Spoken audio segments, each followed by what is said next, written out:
We're going to get started on our general membership meeting. I guess just some quick housekeeping notes. I think it's important to mention exactly what the purpose of this meeting is. This is a meeting for the members, for everybody in our association, more or less to be updated with matters of the association.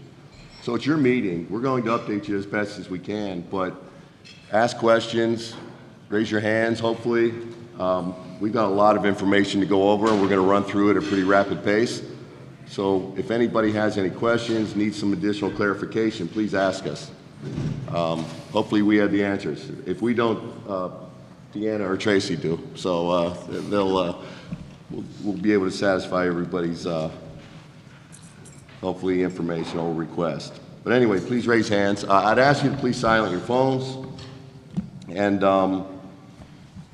that'll be great. We are in our last day of, and by the way, I guess I introduce myself. For those of you that don't know me, I'm Mike Bradle. I'm at the tail end of a 2-year term as the current president of the association. So I think I probably have 10 hours. Not that I'm counting, but about 10 hours remaining. This week has been fabulous. I mean, and everything from the vibe, the mojo, whatever you want to call it, but it's been a very, very strong week. Meetings, exhibit hall, everything has been surpassed our expectations. So I thank all of you for being here. I thank you all for your,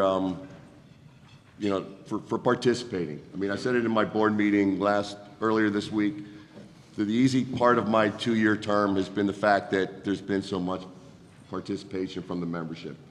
And that makes my job easier, it makes all of our jobs easier, and it helps us to accomplish the goals that we have set. So I appreciate that.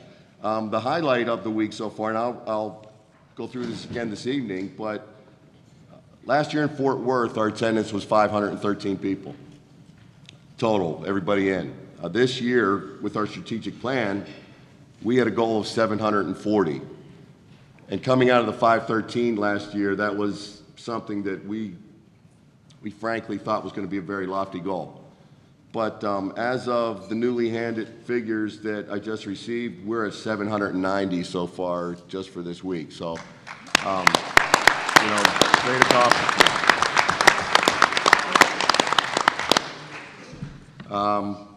So it'd be nice if I could get 10 more people. So let's find some more people and get it over 800 by tonight. Anyway, so moving forward, I do want to introduce the people on the table here. We've got Michael Palladino at the end, Tracy Dudding-Kane, Tom Brewer, incoming president Matt Morgan, Deanna Martin, Frank Krish, Roger Deton, and Stephanie Bayard.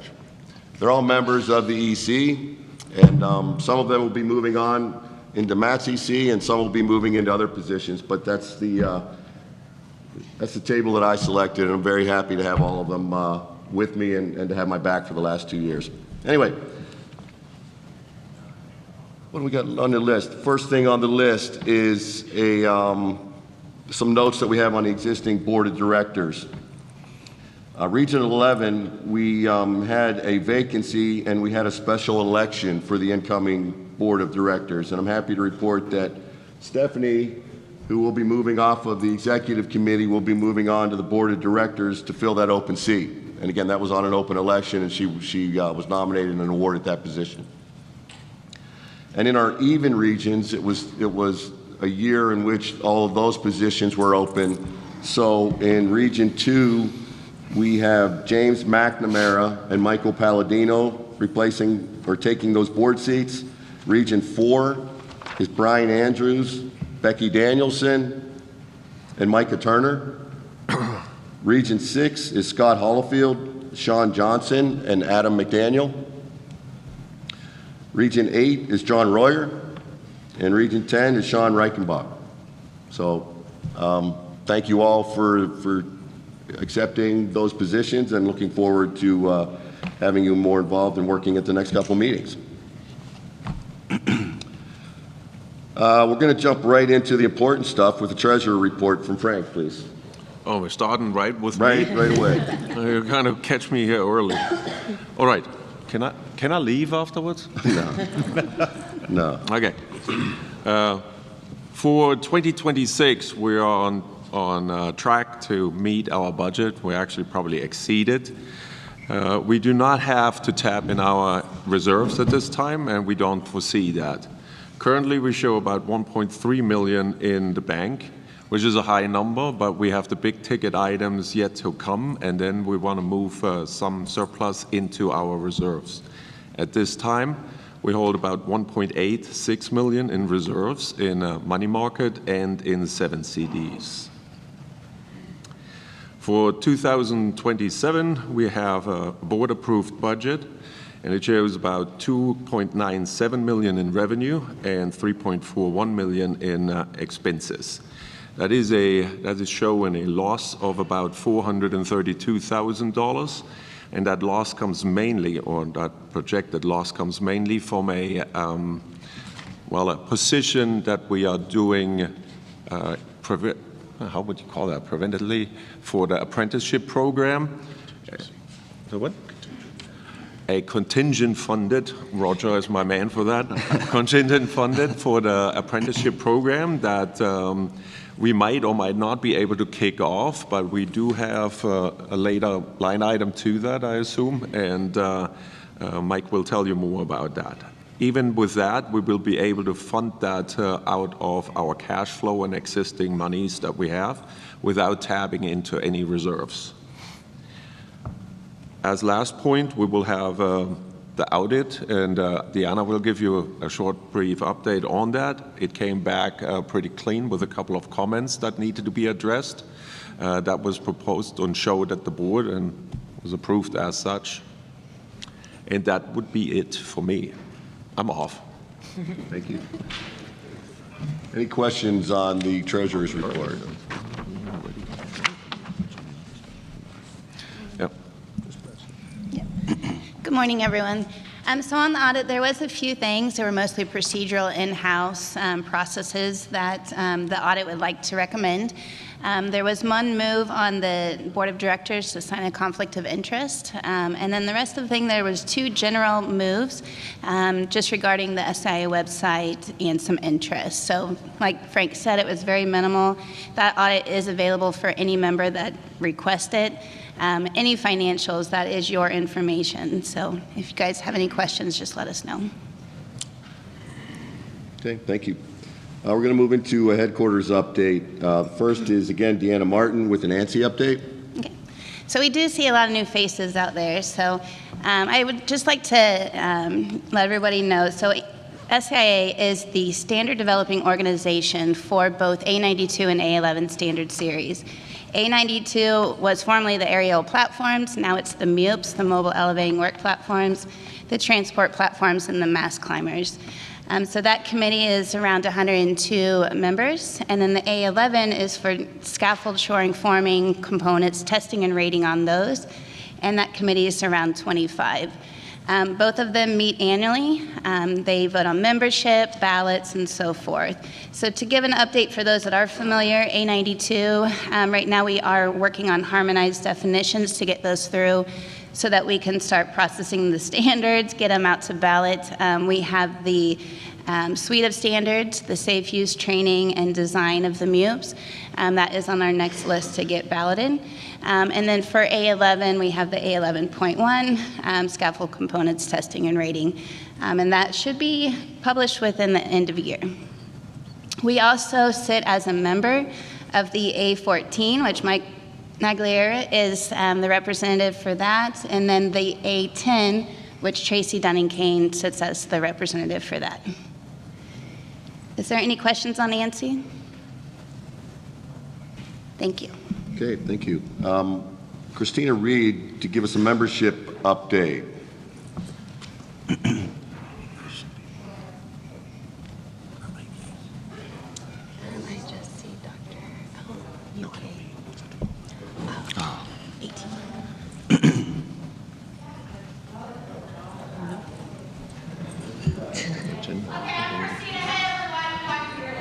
Hey, Christina. Why don't you, Christina? Christina, why don't you come up here and grab a microphone, please? Or maybe send Paige up. Oh, yeah. Send Paige up. Membership for 2026 is off to a great start. We are at an 88% retention rate, and we are currently at 33 new members as of this morning. We have had 2 on-site joins, about 2 more pending, so that's really, really great. Our member referral program has been a wonderful addition to giving back to the membership for you guys, speaking about the members, speaking about the organization, letting people know about us, giving them the information that they need so that way they know that they can join us, or just pass them my information and I'll be the one in their ear. We've done a lot of regional events in the last 2 years, 7 last year. We've done 3 this year, 2 more on the books, and I do have space for another one. So if anyone would like to host a regional event, we're looking for locations for those as well. We're continuing to grow internationally, which is really exciting. And our next focus for the next year is going to be on the contractors and general contractors. So please start talking about them, the membership to them, your customers, your clients, invite them to a show. We're going to be at the World of Concrete in January. And if you guys need any resources to send over, let me know and I'm happy to help. I'll pass this to Jackie now. I'm good. Just kidding. Sorry about that. Poor Michael. Okay, I am Jackie Davis. I help with the training and education. I won't steal the thunder of all of our councils and committees that are getting ready to give their update, so I'll be brief. This last month, we updated our LMS and launched that. We've been doing demos and walkthroughs over the last few weeks. We will continue those whenever we get back from convention, and those have been going very well. I've heard nothing but positives from our trainers so far. Over the next 6 to 9 months, we will be adding additional features to that system and rolling them out once we get things mastered with what we currently got rolling with. Then I'll just jump right into the magazine if that's okay. Yeah, please. We have magazines on everyone's table. If you would like to advertise or make sure that you're on the mailing list, please let me know. Christina is doing our ad sales. I'm doing content, and then Paige is doing some of that administration work with billing and collecting payments and stuff. So if you have content, please come talk to me and we'll get you with our editor and we'll start getting your materials in our publication. This is a member benefit, so this is for all of you. If you have stories, projects, anything that you want to talk about that you think that the industry should hear about or know about, let us know and we'll get it in our publication and get it distributed out to the world. Again, Christina is doing our ad sales. We are looking to expand that, so let us know if there's anything that we can help with. And Dan is here. We have a booth set up over there by registration, and he's been hanging out there, so if you'd like to talk to Dan, he's available. So start some conversations and help us grow our publication together. Thank you. Jackie, is Dan here? I don't see Dan. Dan, are you in the room? No, I don't see him. Yeah, I don't see him. Okay. He'll be around later. All right, thank you. Jumping into Deanna again with the future meetings. All right, so our next meeting is Committee Week. That is our working meeting with our councils. That's going to be in Salt Lake City, Utah on February 15th through the 18th. Convention next year is going to be in Tampa, Florida. That's August 9th through the 12th. And 28, we haven't booked Committee Week. That's on our, when we get back to home, we are going to start working on Committee Week 2028. But we have confirmed 2028 convention, and that's in Toronto. And those dates are July 24th through the 27th.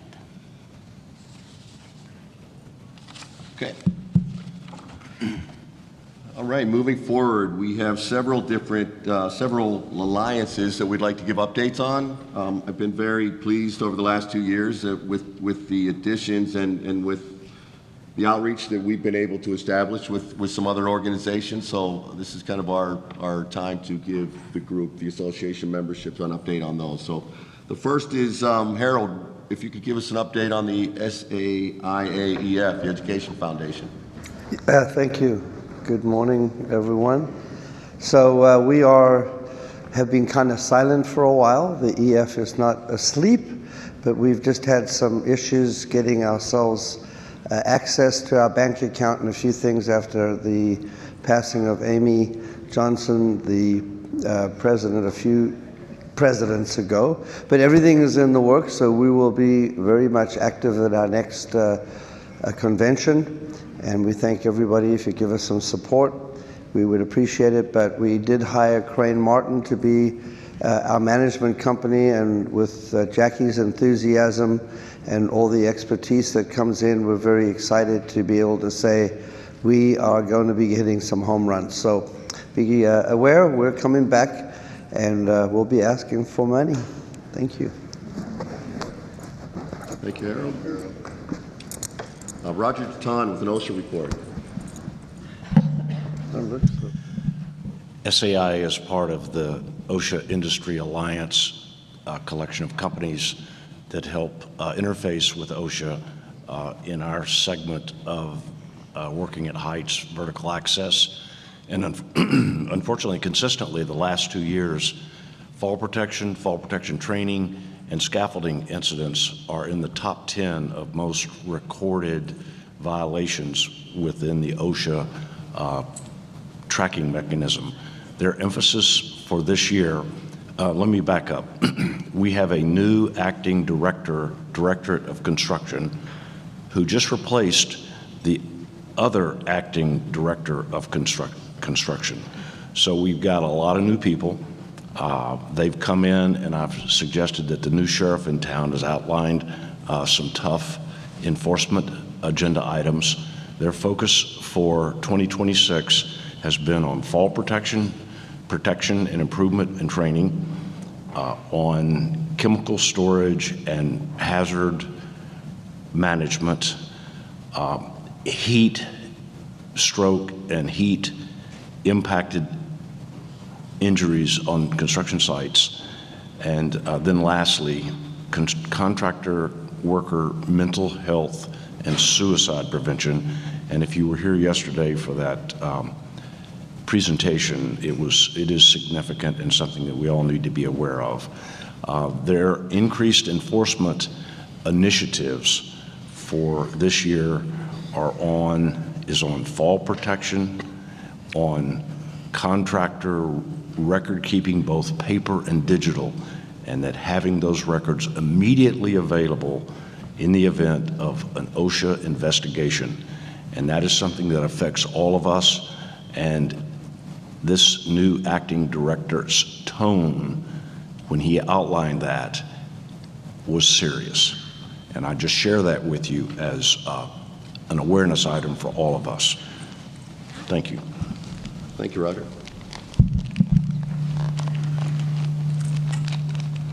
Next up, and I'm not sure I didn't see Brandon, but Brandon Martin with an update on the Access Association of Canada. Is Brandon available? Jackie, do you see him? I don't see Brandon in the room, but I'll give a quick update. Brandon took over for Rick at the end of last year or beginning of this year, I believe. They did meet during convention this week, and they are regrouping and getting a plan together. There has been talk of SAIA and AAC re-looking at that alliance and seeing if there's other ways that we could work together a little bit better. So yeah, we'll have a better update for you next year, and I expect to see some really good progress between both of our organizations. Okay. Next up on the list is IPATH, with hopefully a report from Mr. Tony Grote. Is Tony in the house? He's at a meeting. Oh, he's at a meeting. Michael, do you have anything to report? Yeah. So, Hold up a minute, Mike. oh, there we go. It works. Thanks. So we had our regional meeting, our North America regional meeting last week, and we discussed all the injuries that have been going on this updated membership. And there is a working at height going alongside of our A92 meeting, which is coming up. There's let me pull that up real quick for the dates, but sorry about that. Yeah, so it goes alongside with A92. It's working at height. There is a early bird before tomorrow, by the end of tomorrow, to sign up, so you can get in on that conference. And we continue to have meetings every month or so, and we just try to catch up with everything. So everything's going well. Thank you, sir. The next two on here are two that I'll be giving a report on and that I'm very excited about establishing over the last few years. It's been in the process, and we've talked about expanding our international presence over the last several terms of presidents that have been in here, but I've been fortunate enough to see this through, and we have now an alliance with the National Access and Scaffolding Confederation based out of the UK. It's basically the SAIA version, obviously out of the UK, and they're a very strong organization. They manage training and standard writing for a large portion of the world. And so we have a very strong working relationship with them. We're very fortunate this week to have David Brown, their chairman. David, are you in the house? I thought I saw him this morning, but regardless, David traveled to work with us this week and to be here. And that relationship kind of morphed into the next one, which is the International Access and Scaffolding Association.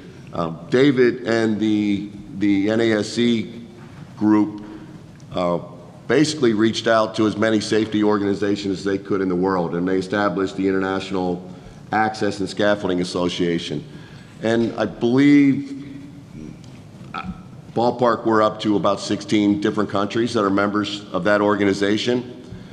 We have quarterly meetings, and again, we're only about a year old, but we had our first on-site board meeting this week, and we hosted 8 countries that are still here. We have Norway, the UK, obviously, Taiwan, Korea, Japan, New Zealand, and Australia, I'm sorry.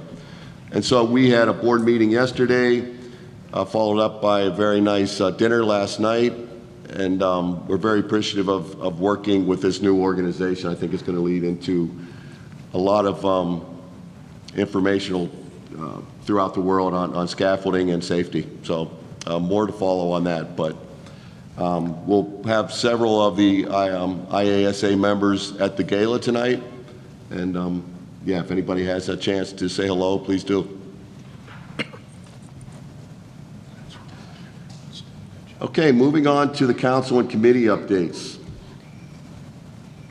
Leading off would be Sean McDonald on the Accredited Training Committee, the ATIs. Oh, thank you. Good morning, everybody. For those who are new, the ATI committee oversees the creation and implementation of training content for the organization. I love the fact that Jackie said she helps with training. Jackie is the backbone of the ATI committee, and we appreciate everything that she does for us. Since Committee Week, the ATI has continued advancing several initiatives to strengthen quality, consistency, and accountability of SAI's training programs. We've completed development of the ATI audit and compliance policy, the supporting audit forms, scoring criteria, and documentation that will be used to implement that auditing program. It will also assist in delivering the Journey Person program. If you're not familiar, we're in the process of completing a Journey Person program, which will create the one thing that we've never had, and that is that scaffolding will become a trade, and it will allow people to come in at entry level and train for a career in this industry. The committee has completed the required 5-year review of the Competent Person Supported Scaffold programs, and it's been through the Regulatory and Review Committee.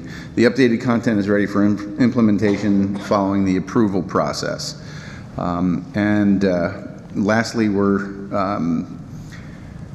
evaluating all of the programs to make sure that they're EM 385-1-1 compliant. If you're not familiar, that is the military and government requirements for training programs. And It looks as if we're good with the exception of possibly some record-keeping things. And so we're going to make sure that all of the programs are in line with that. The importance here is that it gives us the ability to train the military in scaffold use and competent person training, and also government contractors. So the numbers can greatly jump up.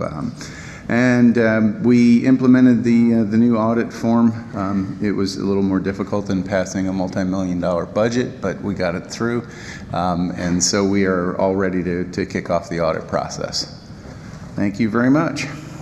Thank you. Next up for the Ambassador Committee review is Ms. Stephanie. Hello, everyone. Sorry for my voice this morning. So we had a great ambassador reception this week. I think it was the best so far. We had so many new members and attendees. I think this year, Christina told me, we are at 170 new attendees members. So it was a very great reception. We took a picture of all of them, and I think we should keep doing that every year. So it's good memories. But it went really well. That's it. Good, thank you. The Canadian Council update, Ms. Sharman. No, hold on a second.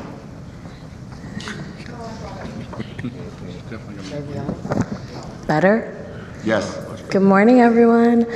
So for those of you who don't know me, my name is Charmin. I took over from Mr. Rick McKinley as Canadian Council Chair a couple months ago. So I'm going to be giving you the updates of what we've been up to over the past year. We undertook an ambitious goal over the past couple of months to Canadianize a bunch of the really, really good SAIA documents that were already out and published. And we noticed that there was a lot of obviously American representation, but you've got a lot of Canadian counterparts that also like to represent this material, and in trying to share that with our teams, we realized we could just take what you have and add to it. So we identified 91 documents that were in the works, and happy to report that as of last week, we are at 86 that have already been completed or under review with R&R. We've got a couple of crossovers with our Supported Scaffold Council, the MOOPS team. So they're sort of taking on those roles and identifying how to Canadianize those with us. A couple of years ago, we actually also added to undertaking this gaps analysis, where if you're not familiar, you have OSHA over here. In Canada, you have 13 provinces and territories, and they tend to do their own thing. And there is actually no one document that harmonizes, if I want to look at a specific regulation, where do I go for every specific province? So we had a bunch of incredible members take in their time and put that together for us, and we kind of halted because we were trying to figure out what to do with it, and with the help of Tracy and Mike and sort of their guidance, also happy to report that we're bringing that back to the table, and hopefully by this time next year we'll be able to report what our intention is to do with that.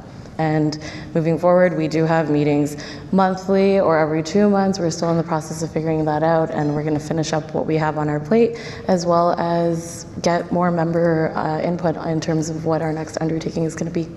Thank you. Thank you. The Construction Hoist Council and Eric Schmidt, please. Thank you. Okay, the Construction Hoist Council, we have a current project looking at operator training content, and we started that last year, and then we were working with IPAF, or contacted by IPAF, to look at utilizing what's already been done and what's in place. So we're having conversations this week about incorporating the IPAF into what the council has been looking at. We're also, the next project is working on updating our council content on the website, on the SAIA website. A lot of it's very old, so we're looking at updating all of that. And at the same time, we're reaching out, would love some content to put into the council page on the website. So if anyone has information on construction hoists, material hoists, or transport platforms that you would like to add and put it out there on the SAIA website. We would love to have, the council would love to take in some of that information so that we can add that to put more content and make it more valuable to users as well. We are also heavily involved in ANSI standards development. The ANSI 810.5 standard for material hoist was released in 2020, and so now immediately we have to start looking at a revision to that standard. The ANSI 810.4 standard was released in December of 2025, so just a few months ago, and we put information together on the material hoist standard previously just for some general industry information, and we're going to do the same thing again on the 10.4 standard for construction hoist, so to give an update and to alert people to what's new, because it is a major revision. So there's a lot of new content in that standard. Thank you. Thanks, Eric. Fall Protection Council, Miss Becky Danielson.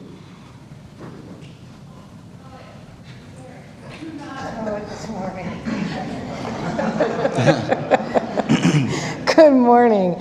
For those of you who don't know who I am, my name is Becky Danielson. I am the chair of the Fall Protection Council. If you pay attention to LinkedIn, most people do know who I am. One of our most successful initiatives that we are continuing is doing the rescue demonstrations at the regional events and the regional meetings. They've been super well attended. We get a lot of really good questions and a lot of really good conversations from that. So we did, like Christina said, we did 7 last year. I feel like it was more than that. It was a lot. And then we're continuing on with those this year. One of the other things that we did, if you don't know about Committee Week and you've never attended it, I would highly suggest it. This year, as much as there was groaning and moaning, we had a fall protection competition. It was super fun. It was during the Olympics. We had a really good time. And one of the things is that the Fall Protection Council really tries to bring the active part of things, because as adults, we don't do well sitting in chairs. Well, at least I don't anyway. But it starts good conversations. And there's one thing that I tell everybody when it comes to fall protection, it isn't black and white. It's a conversation. And so the things that we did at Committee Week started those conversations, and we had a lot of good conversations from that. So for the continuing on the rest of the year, we're going to keep working on all of that and creating more fun stuff for Committee Week in February. And any questions that anybody has when it comes to fall protection, don't hesitate to reach out to Jackie. She'll get in touch with me or Micah, and we'll get that answered for you. And we're here if you have any questions, and we're here to help everybody. Thank you, Becky. Next up, Adam McDaniel with the International Council update. Hello. We'll be continuing on from what we started at Committee Week last year, looking more at about around the world at about the different training and standards that are used around the world and in different countries on how that affects the U.S. and how we can either improve or do other things with. The council is a little wide open on stuff on what you'd like to see. We'll continue also with going over the tariff, steel, shipping, everything prices coming from around the world. I think everyone seemed to be interested in that. And then other products and stuff that are basically used in other places that aren't really standard here in the U.S. yet, that maybe should be, or stuff that we're doing going to other places. So if anybody has any ideas on what they want to see or any kind of interest in everything, just let me know and we'll be good with that. Thanks, Adam. The Mass Climbing Council, Brad Kruger. I don't know if I saw Brad. Is Brad, he might be in a meeting? Brad and Clint are actually in a meeting this morning, so they asked me to read their update for them. The MCWP committee has been working on transference. A draft guidance document is underway with additional volunteers being sought. Finalization will follow completion of the ANSI A92.9A to ensure alignment. SAIA and IPAF collaboration. This week, the meeting marked the launch of a renewed partnership focused on workforce development, education, and ongoing industry collaboration. Their future focus will be advancing workforce initiatives and identifying speakers for future committee week and annual convention events.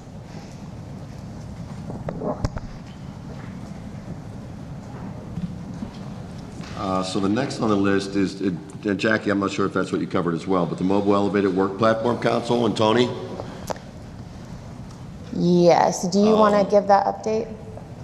For the Michael? Tony, for MEWP? Yeah, I just sit on, we just have our normal committee meetings, and then we had one for just updating standards. Tony is more in depth about that. I just kind of sit on that as a liaison, but I don't have much to add to that.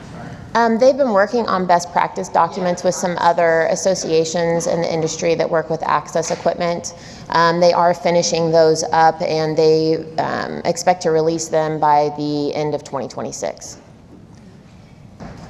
Anything to add? Okay. Permanent Installation Council, Bobby Ziola. Thank you.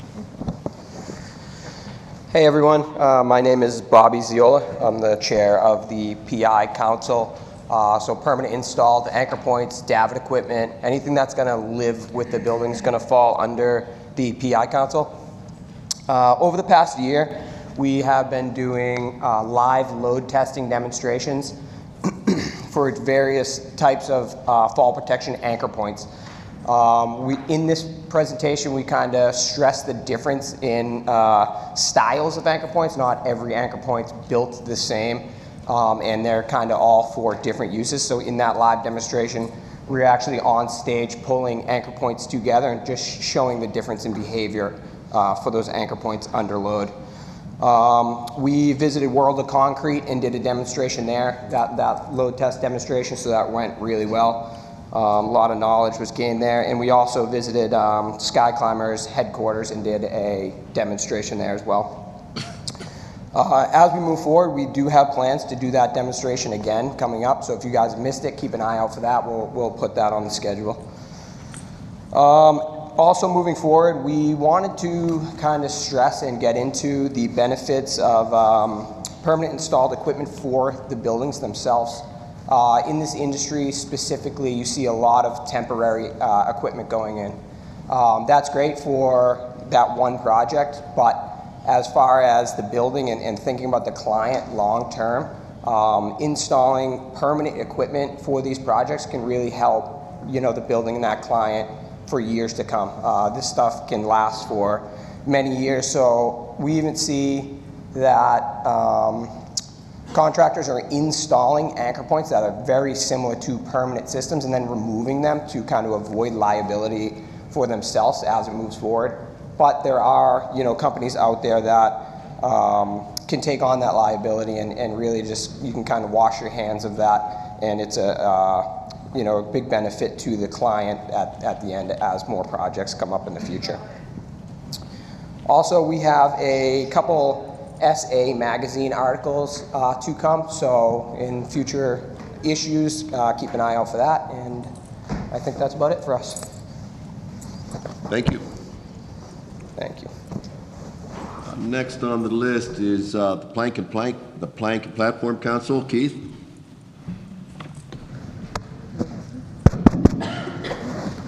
Hello? Okay. Keith Iwasaki, I'm the chair of the Plank and Platform. My co-chair is Dean Cook over there in the corner. Plank and Platform Council is continuing to work with the Canadian Council to add references to these documents that SAI has published both online and offline, just to add references to make them relevant for use in Canada.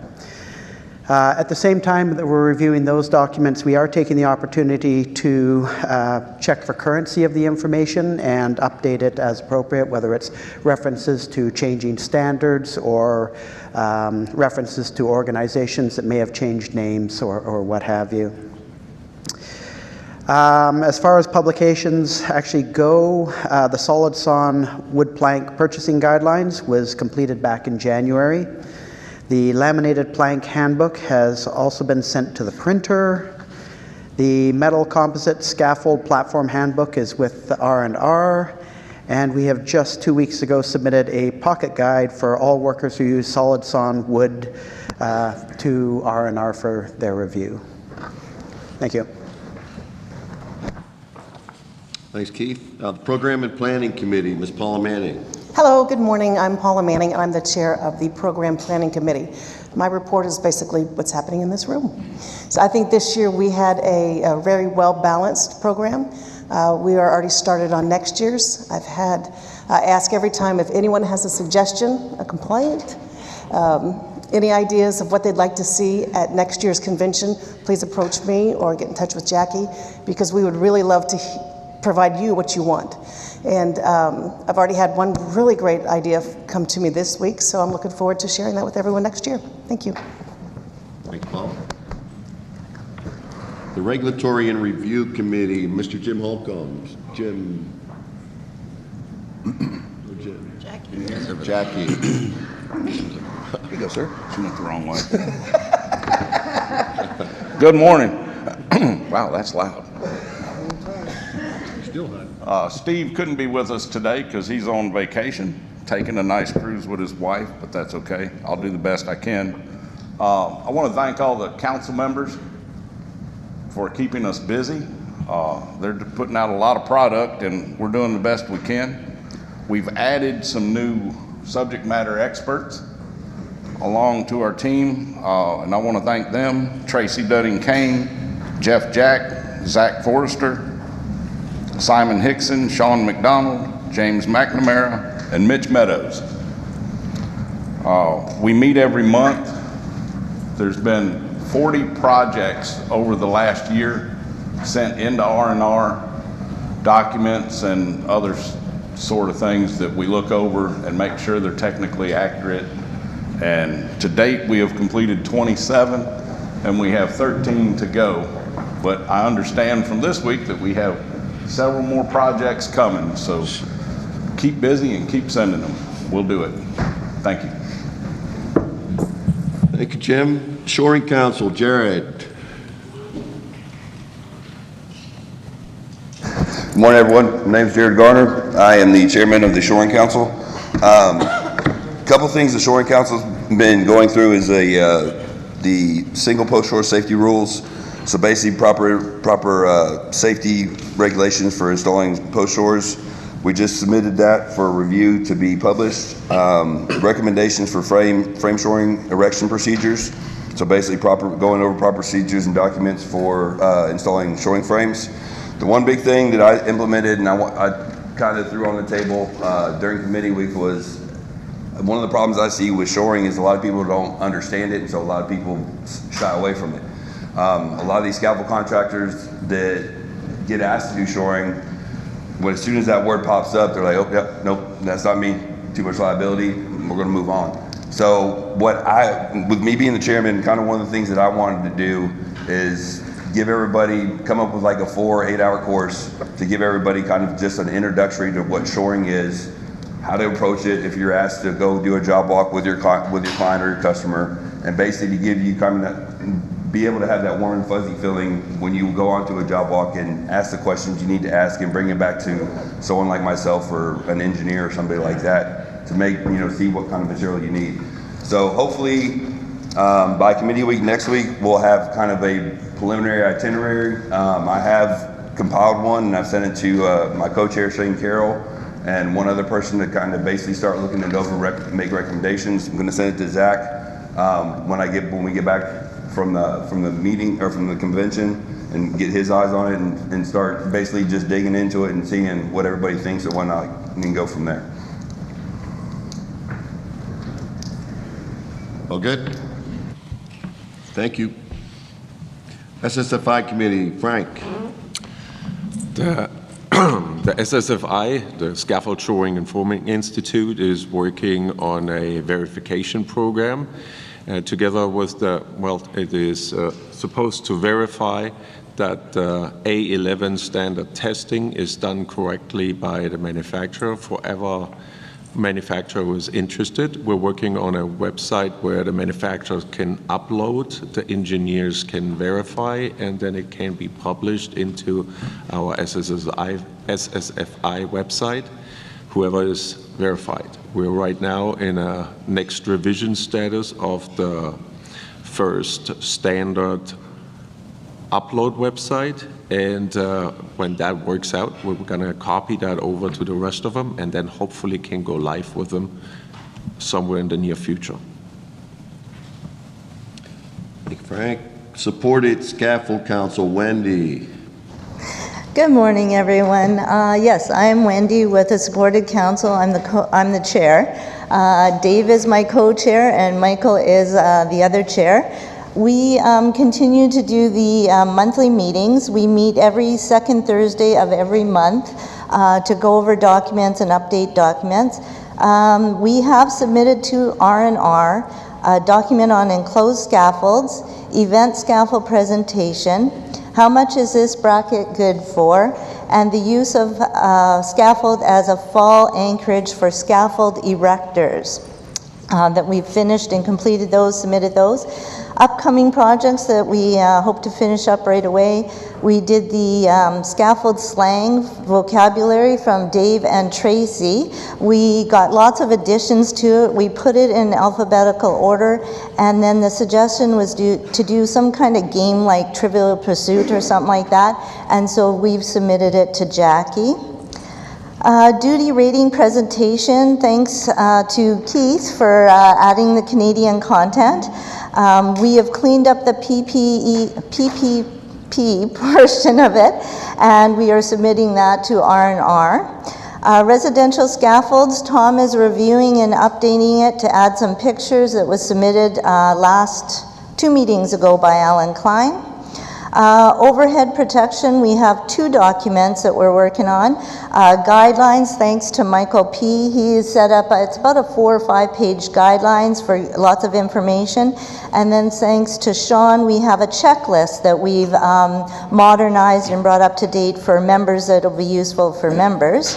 And then we'll submit both those documents to R&R at the same time. Guidelines for lateral supports and ties, the SSFI document. We reviewed it, and we're just waiting for the Canadian Council to do their portion of it, and then we'll be sending that off. We have added pictures to it, so it makes it a little bit more relevant for people that are looking at ties and guys and that, so that they have an idea of what we're talking about when we label them, and that's pretty much it. We still have lots of projects to work on, so if anyone wants to join us every Thursday, well, depending on where you are, but every second Thursday of the month, we continue to move forward with lots of other projects that we have on the back burner right now. Free coffee from your office. Yeah. Or if it's late at night, you can have your drink in your own office. Thank you, Wendy. Mr. Harold Giddish for the Suspended Scaffold Council. Good morning once again. The Suspended Scaffold Council will have their meeting and show and tell right after this meeting, and if you look in the corner on the right, you will see the hard work put in by Veronica, one of our chairs, and Brian Andrews, wherever you are. Brian, stand up. Oh, you are. Never mind.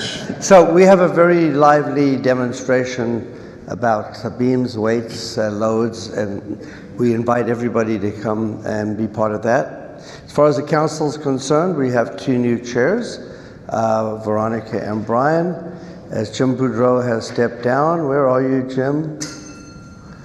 He never missed a meeting. I know you're here.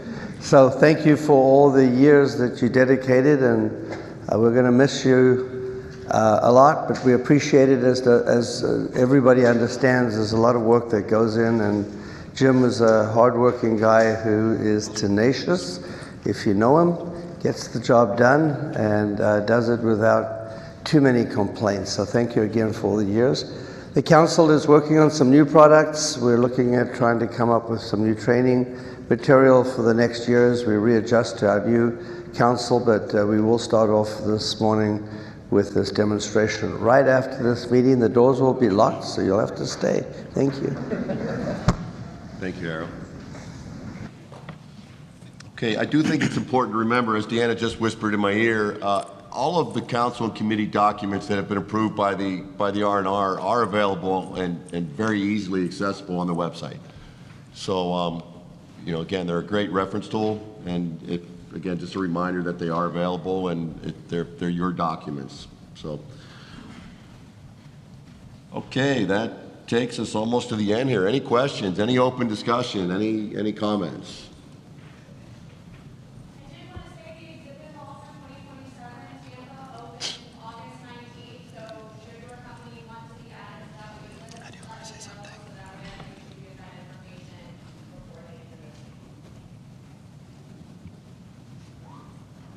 Okay.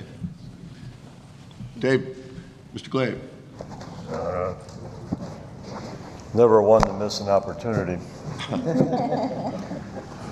I think I missed this. A10.8.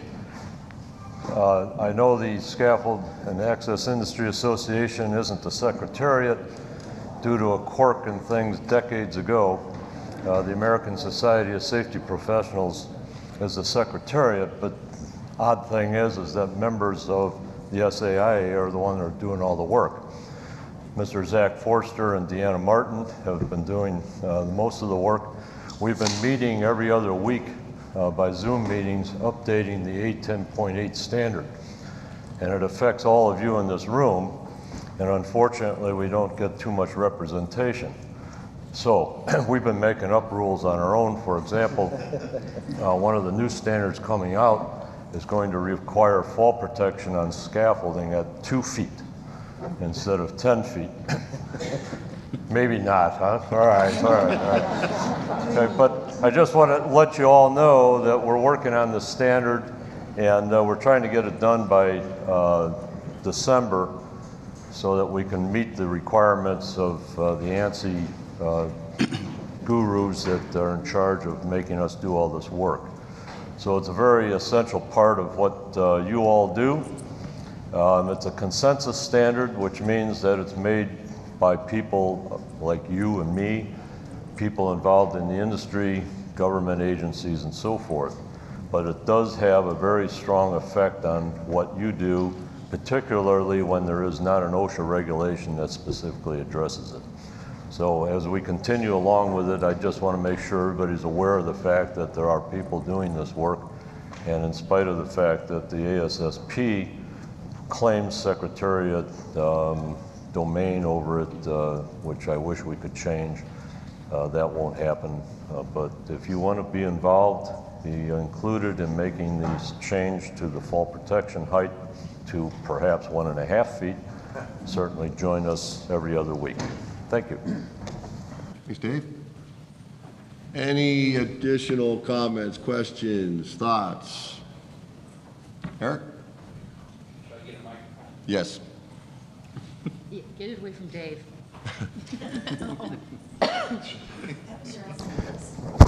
All right. So I just wanted to say that I think the presentations that we've had this week have been tremendous. I was very impressed by the program. And I think anybody that's been sitting in on the presentations got a lot out of it. And there's I think, a tremendous value there. And I feel like the local contractors, for instance, it's a missed opportunity for their safety people, for instance, to come in and find information that they could share and take back to their company. I'm not sure how to fix that. I'm not suggesting that. I'm just saying there's local people here that we're right here in their city, and it's a missed opportunity. I'm really impressed with what I've seen so far. So that was my comment. Yeah, Eric, and let me, you make a great point, and Matt, you want to just touch on, that's a big part of what Matt's going to be addressing in his next 2 years? Yeah, so obviously, we want our scaffold, association type members, we want to keep growing that. But one of the big things that I've always felt for the past few years, and that Christina and I are going to be putting a ton of focus on, is the general contractors as well as the subcontractors. I don't know how it is for a lot of other states, but in Texas, a lot of the subcontractors own just as much scaffolding, mast climbers, and swing stages as we all do as current members, and they're not here getting that education, the training, and the knowledge that this association should be providing. So one of our big pushes for the membership growth is to touch on general contractors, their superintendents, safety, the subcontractors, because there's only so many more scaffold, end user companies, and we need to be stretching, what we do out there.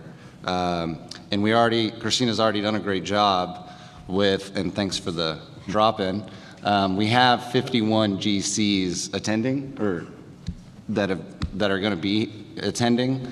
So to Christina, fantastic job. She's already on to a good start.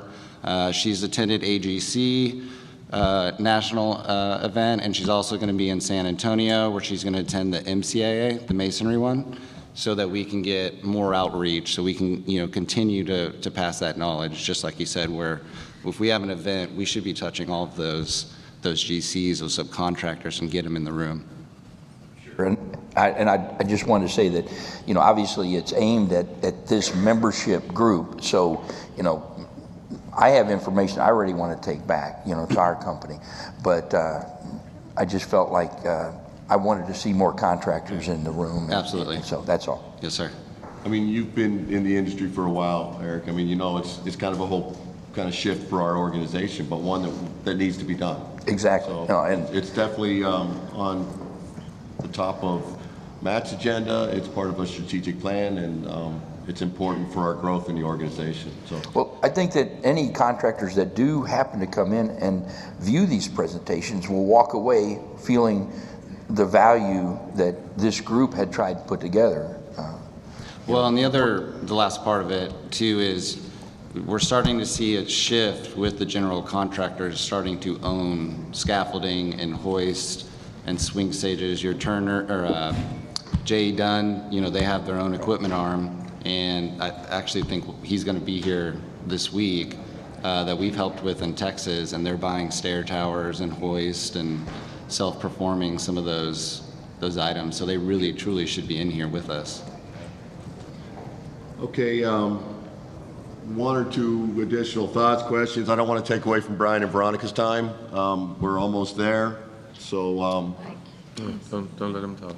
Mr. Dave.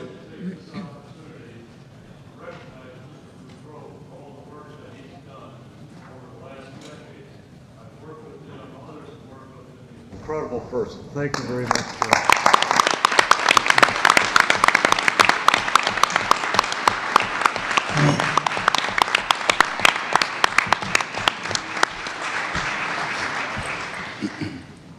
Okay, any comments from the board? I do want to say one thing. I don't know what the standard practice is as the incoming president, other than you guys all know I love to talk, so I'm going to take your time now and tonight. But I do want to give a huge shout out, and I think we should give a pretty big round of applause to what Mike has done over the last 2 years. He's going to be stuck with me and Tom for the next 2 years.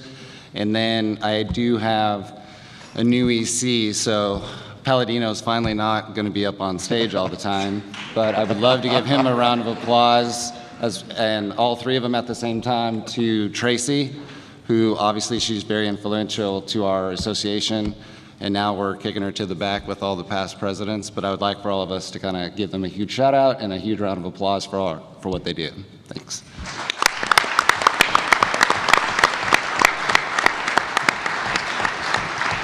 I will still be watching.